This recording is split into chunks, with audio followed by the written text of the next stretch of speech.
오늘의 큐티 말씀은 히브리서 11장 13절부터 22절입니다. 제목, 더 나은 고향. 먼저 앞뒤 문맥을 살펴보겠습니다. 교회 안에서는 모두가 다 그리스도인으로서 한 형제 자매입니다. 그러나 유대교에서는 이방인과 유대인들을 구분짓습니다. 율법에서 규정짓는 구분에 대해서는 히브리서 저자가 단호하게 말하고 있습니다. 율법은 앞으로 오게 될 좋은 것들에 대한 그림자에 불과하다는 것입니다. 참된 것의 완전한 모양이 아닙니다.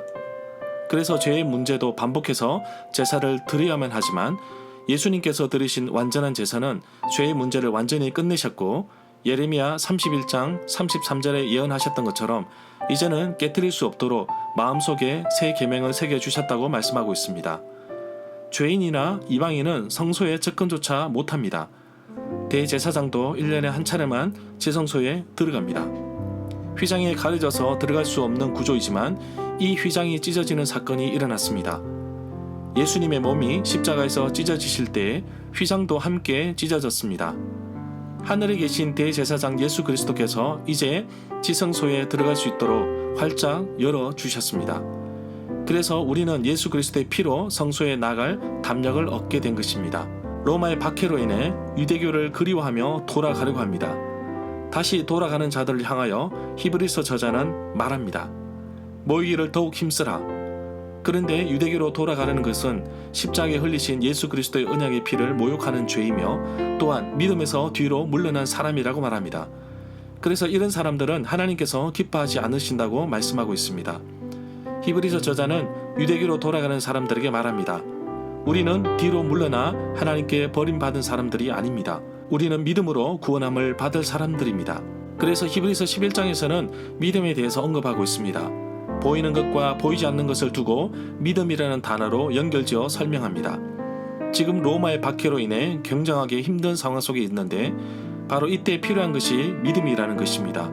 보이지 않는 미래에 대한 소망의 확신이 하나님의 도우심으로 이어지고 그 도우심을 믿고 신뢰해야 하는데 히브리서 수신자가 잘 알고 있는 그들의 조상들의 이야기를 예를 들면서 믿음으로 도전하고 있습니다.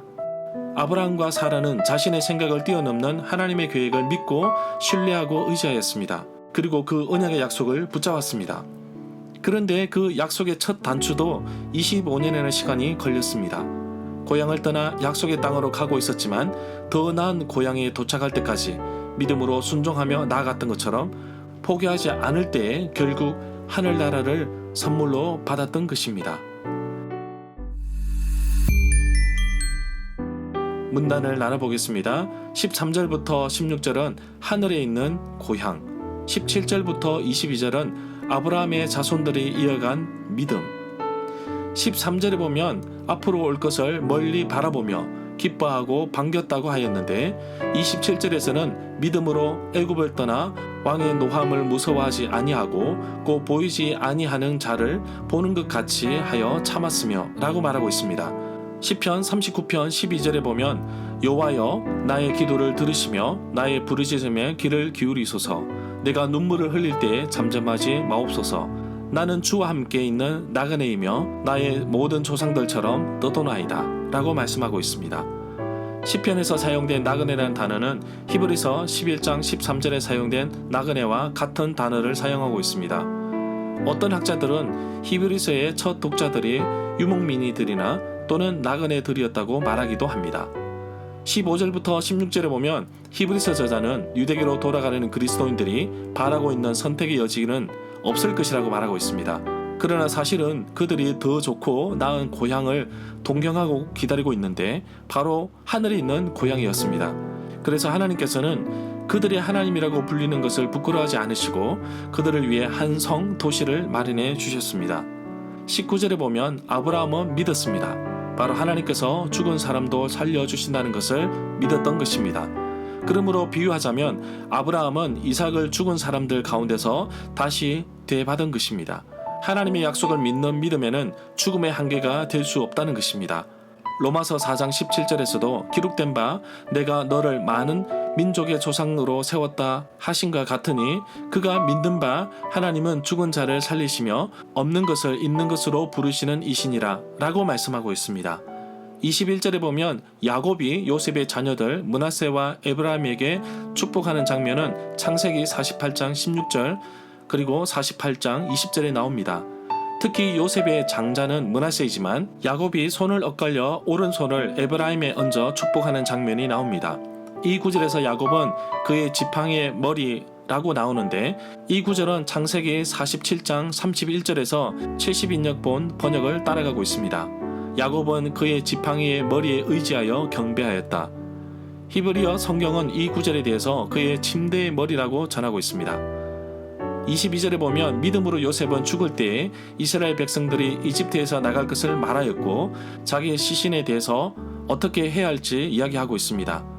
20절부터 22절 단락에서 볼 수 있는 것은 죽음을 임박한 가운데서도 축복하는 장면은 자기는 생명을 다하여 죽었지만 죽음 이후의 시대를 믿음으로 바라보면서 축복한 것이라고 볼 수 있습니다. 더욱이 요셉은 애굽에서 탈출할 때에 자기의 유고를 함께 가져갈 것을 당부하는데 이런 부분에서 이들이 믿음으로 행하고 있음을 볼 수 있습니다.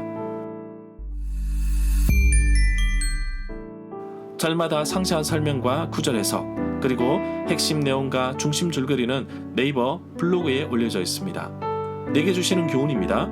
앞이 캄캄해서 무슨 일이 일어날지 알지 못하는 가운데서 고난과 어려움 속에서 어떻게 살아야 할지 모를 때에 때로는 모든 것을 포기하고 주저앉고 싶을 때에도 나를 눈여겨보시는 한 분이 계십니다. 바로 우리 하나님이십니다. 눈에 보이는 것도 신뢰하지 않고 믿지 않는 이 세상에서 어떻게 눈에 보이지도 않는 것을 더 소중하게 생각하며 또 믿고 신뢰하며 나갈 수 있을까요? 믿음은 신뢰하는 대상을 신뢰하는 것입니다. 내 삶에서 정말 믿고 따를 분이 하나님 한 분이시라는 것을 고백합니다. 내 삶에서도 하나님보다 더 소중한 것이 없다는 것도 고백합니다. 내 삶을 뛰어넘어 나의 자녀들까지 믿음의 유산을 넘겨줄 수 있기를 원합니다. 나의 본향, 고향은 하늘에 있습니다. 아브라함이 하나님의 약속을 믿고 순종하여 단순히 이스라엘 가나안 땅을 받은 것이 아니라 하늘나라를 선물로 받은 것입니다. 이 땅에 살아가는 것은 나그네 인생뿐입니다. 우리 주님이 부르시면 모든 것을 다 내려놓고 가야 합니다. 이 땅에 물질이 풍부하면 편하게 살 수 있겠지요. 그러나 정말 내가 바라고 소망하고 가야 할 곳이 하늘나라 천국이라는 사실을 잊지 말았으면 합니다. 그 천국을 바라보며 때로는 양보하고 때로는 포기도 하지만 때로는 사모하며 열심을 내기도 합니다. 요셉처럼 죽음을 앞두고도 앞으로 이루어질 것을 믿음으로 내다보며 믿음으로 도전하는 자가 되기를 소망합니다. 오늘도 보이지 않지만 하나님의 약속을 붙잡고 선포하며 기도하며 한 걸음씩 하나님 앞에 나아가는 하루가 되기를 간절히 소망합니다.